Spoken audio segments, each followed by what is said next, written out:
Hey everybody, I'm Trevor. I'm Vincent. We are the Anthony and Todd Show, and today we're going to be taking a look at the latest Action Bronson album, White Bronco. Nay. Action Bronson is a chef who owns Viceland. He pretty much owns Viceland. He's on pretty much like 900 Viceland shows, I'm pretty sure.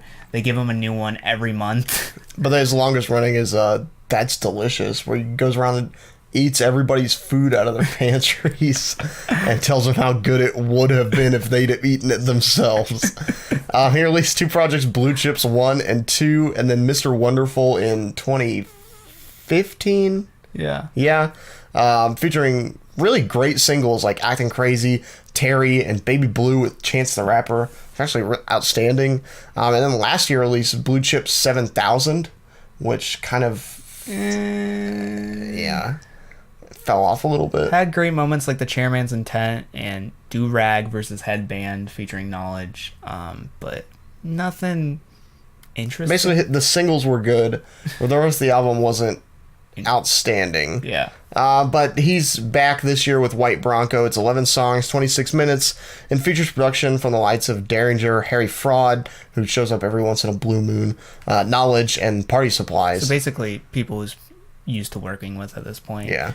As a whole, it's not bad. It's just I feel like I've seen this before. Besides some like moments like Irishman Freestyle or White Bronco, Brutal, and Prince Charming, I don't really sense enough kind of charisma out of him. I think he seems really high on this project. Like he's just very chill, and I don't think that suits him for a majority of his project. Like I think he needs to. I'm missing that intensity. Like Mr. Wonderful, I don't think was good as a whole, but the moments that like made him seem brilliant were the moments where he's had that like raw talent, raw charisma, where you see from him on his television show, where he has that like almost kind of manic, I don't know.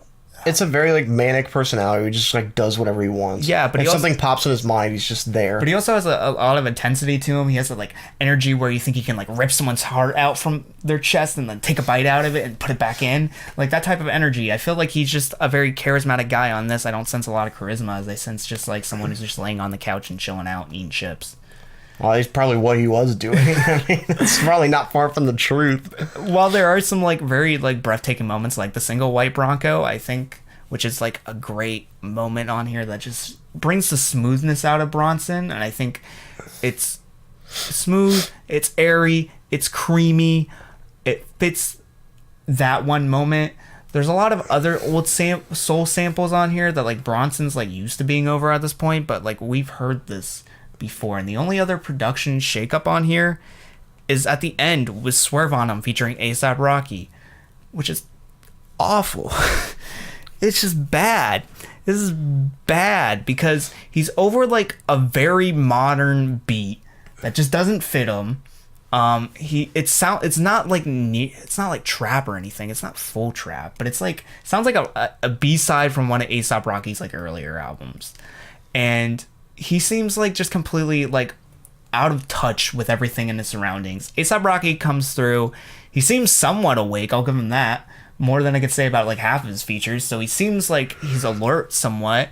But then Action Bronson comes back in, and it's just like, I just don't think that pairing in this form has a lot of chemistry. Yeah, and they've been on tracks before, but like I don't think it just fits in this one climate, I guess.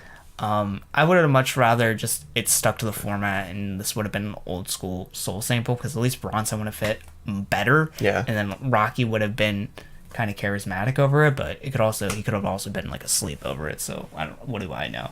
Overall, I think this thing is just already touched material for him. He's already touched a lot of the ideas on here. He's missing some intensity.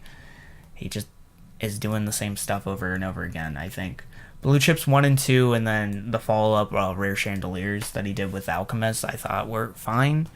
I just think he's coming back around to that style more, but it just is the same. I think he needs to be more intense. I think he needs more production shakeups that fit him. So maybe more like rock-focused production shakeups to mix with the soul, I think would be nice. More moments where he can like let his energy free and just be himself and be energetic and be crazy on the track. I think it'd be fine. I like the toned down moments. I think you need them, but I think you need to minimize them for the higher moments because Action Bronson's a more hyper individual. He's not really a chill guy. That when you're watching like him watch Ancient Aliens, he's this type of person. But that's also like just a weird experience that shouldn't be turned into an album. But like I don't think anything he's doing on here is super noteworthy, except for the single White Bronco. I enjoy his track with Mayhem. I enjoy Big Body Ben's showing up on here because he's always a bit of fun. Yeah. But like I don't think there's anything super interesting on here. I think my biggest takeaway from this is that is a return to form to what he was doing when he first started, and I think personally that was some of his best work. And so I'm glad that like he strayed away from it a little bit, and now he's coming back to it, and I enjoy that because that can only mean that hopefully he'll continue to take that path. So I like it better than I like a lot of his other stuff. Like, don't get me wrong, I don't think this is a bad project, but it's yeah, like you said, it's very like already touched stuff. Yeah, this is stuff that we've already seen. To fix it, almost, I feel like he would have to go back to what makes him unique in other rappers. I was talking about this a little bit before the show. He's a chef. He made a lot of like food references. I miss a lot of that. I miss his goofiness. I miss that like intenseness, like you said. And I like his choruses. And there's a complete lack of choruses and like people that bring out the best in him. Chance, I think, brings out like the best in him.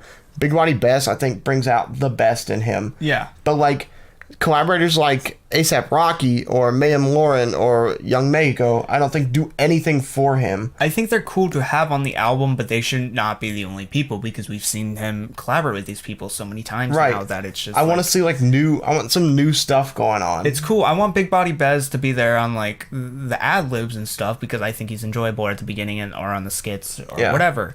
I want them just to be part of his projects, but I don't want them to get center focus over up and coming artists. Right. I think you should work with somebody like West Side Gun. I think would bring out and some amazing like musicality out of it. They are the Dudley Boys together. That's what they call themselves. That's such a like amazing name.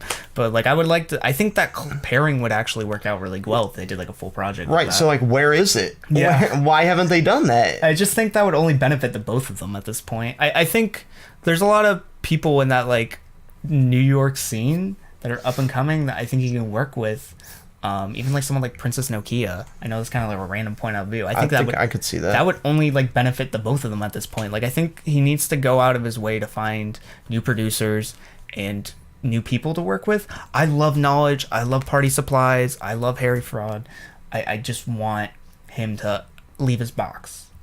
Because I think, or let the producers have something new to do or make new styles of music, because that Do-Rag versus Headband track, very simplistic, but also not a track you usually see Bronson over. It was kind of this one main bass and then these simple like acoustic drums and nothing more than that. It worked really well for him. So I would like to see more production shifts like that in the future, other than these soul samples that anyone can do at this point. And they're cool, but they're not cool enough to support this entire record on its back. Right. I'm feeling it needs more venture out of 10. It needs to go out more and see what's cool in the world. I want to see more Bronson in a new light. I want to see what's cool about Bronson and like what makes him unique from like any other New York rapper, anyone and any other rapper in the world for real.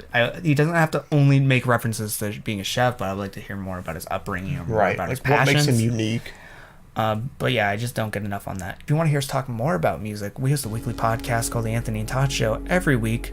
Apple Music, Spotify, links down below in the description. You want to check that out. If you want to talk with us about music, we have a Discord, which you can check out down below. You can talk with us and several other boyos about music and how much you hate the new Animal Collective album. Also, if you want to watch another video, I'm going to put the West Side Gun Supreme Blind Toe review on screen. So if you want to check that out, you can right now. It should be on screen. But until next time, guys, I've been Vincent. I'm Trevor. And see ya, boyos. Bye, everybody.